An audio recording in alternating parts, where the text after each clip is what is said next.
Oke, baik. Assalamualaikum warahmatullahi wabarakatuh. Jadi, pada kesempatan kali ini kami akan mempresentasikan hasil tugas besar dari mata kuliah pemodelan proses bisnis dengan studi kasus proses produksi crude palm oil atau CPO. Sebelumnya, izin perkenalkan diri. Nama saya Muhammad Najhan Alian Hidayat dengan NIM 10 20 12 33 04 30. Nama saya Misal Oktaviani Marpaung dengan NIM 10 20 12 33 04 50. Dan saya sendiri Haifai Nafifi dengan NIM 1020 123 000108.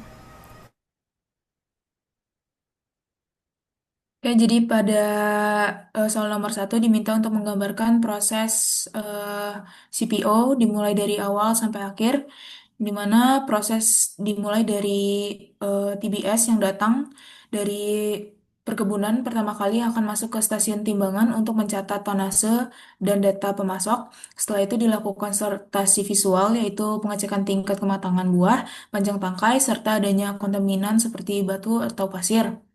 Lalu, pada tahap ini terdapat dua keputusan awal, yaitu TBS diterima atau tidak. Jika tidak, TBS akan ditolak. Jika memenuhi standar, maka TBS akan dilanjutkan ke proses berikutnya. Tahap selanjutnya adalah sterilisasi atau perebusan, di mana TBS yang lolos sortasi akan dimasukkan ke dalam sterilizer untuk dilakukan proses pengukusan. Sterilisasi akan dilakukan dengan parameter tertentu, yaitu dengan suhu sekitar 140 sampai 145 Celcius dan tekanan sekitar 22,8 sampai 3 bar. Setelah itu, sterilisasi selesai, TBS akan masuk ke tahap perontokan buah atau tracing. Pada tahap ini, tandan diputar ke dalam mesin tracing sehingga brondolan terlepas dari tandan kosong. Buah kelapa sawit yang terlepas kemudian masuk ke tahap pemasangan atau pengepresan, yaitu melalui disgester dan screw press. Dari proses ini dihasilkan dua output utama, yaitu minyak kasar atau crude oil dan ampas atau press cake. Minyak kasar yang dihasilkan selanjutnya akan masuk ke tahap klasifikasi CPO. Pada tahap ini, minyak dipisahkan dari air dan kotoran melalui beberapa unit. Lalu setelah itu, proses klasifikasi selesai, CPO yang sudah bersih dan sesuai standar kemudian dialirkan ke storage tank. Di dalam storage tank, suhu CPO dijaga agar kualitas minyak tetap stabil. Dengan demikian, proses pembuatan CPO berjalan secara beruntun dan terintegrasi mulai dari penerimaan buah, bahan baku, terhadap TBS hingga menghasilkan produk akhir berupa CPO. Baik, untuk nomor selanjutnya akan dijelaskan oleh rekan kerja saya.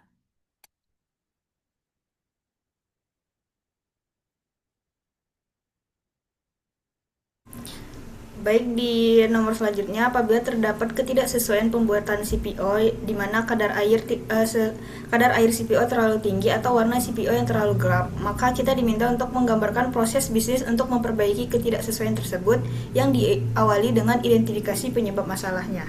Oke, yang pertama itu kita akan menjelaskan alur proses penampungan ketidaksesuaian mutu CPO berdasarkan bisnis proses model yang ditampilkan pada diagram di layar. Pertama itu, proses itu dimulai dari bagian quality control yang melakukan pengujian CPO, pengujian mutu CPO, dan dari hasil pengujian tersebut dilakukan keputusan awal apakah CPO memenuhi spesifikasi mutu atau tidak. Apabila memenuhi spesifikasi, maka produk langsung dinyatakan layak dan disimpan sebagai produk bagus. Namun, apabila tidak sesuai spesifikasi, maka QC akan melaporkan ketidaksesuaian tersebut kepada supervisor. Selanjutnya, supervisor menerima laporan ketidaksesuaian dan mulai melakukan analisis.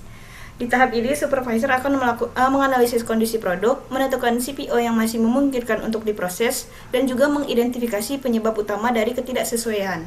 Jika ketidaksesuaian disebabkan oleh parameter proses, maka supervisor menginstruksikan operator untuk melakukan penyesuaian ulang proses produksi. Selanjutnya, masuk ke tahap operator. Operator akan melakukan beberapa tindakan korektif, di mana yang pertama itu meningkatkan suhu kalandria hingga 80 hingga 90 derajat Celcius. Yang kedua adalah menyiapkan station line. Yang ketiga mengoperasikan vacuum dryer dan juga melakukan penyesuaian feed rate. Setelah penyesuaian proses dilakukan, CPO kembali diproses ulang. Kemudian sampel hasil reprocessing dikirim kembali kepada quality control untuk dilakukan pengujian ulang. Pada tahap ini, quality control kembali menentukan apakah CPO sudah sesuai spesifikasi. Jika setelah diuji jika setelah diuji ulang mutu CPO sesuai spesifikasi, maka produk dinyatakan approve dan siap dijadikan produk layak jual. Namun, jika belum selesai, maka CPO akan kembali masuk ke proses rework ulang mengikuti alur yang sama sampai mutu tercapai atau dinyatakan tidak layak jual. Lalu di level manajemen, bagian manajer turut berperan dalam melakukan pengawasan proses serta melakukan evaluasi dan perbaikan peralatan jika diperlukan untuk mencegah ketidaksesuaian terjadi kembali. Jadi secara keseluruhan, alur ini memastikan bahwa setiap ketidaksesuaian mutu CPO ditangani secara sistematis melalui tahapan quality control, supervisor, operator, hingga pengawasan manajerial, sehingga produk akhir yang dilepas ke pasar benar-benar memenuhi standar kualitas. Selanjutnya akan dilanjutkan oleh rekan saya.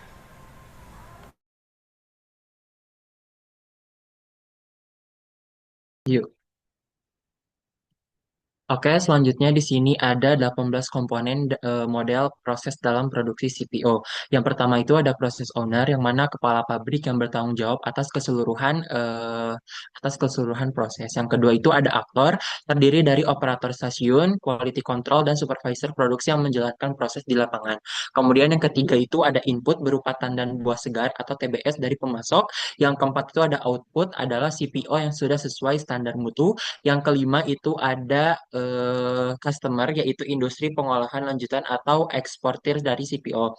Kemudian yang keenam itu ada trigger, muncul ketika hasil pengujian quality control menunjukkan CPO tidak sesuai standar.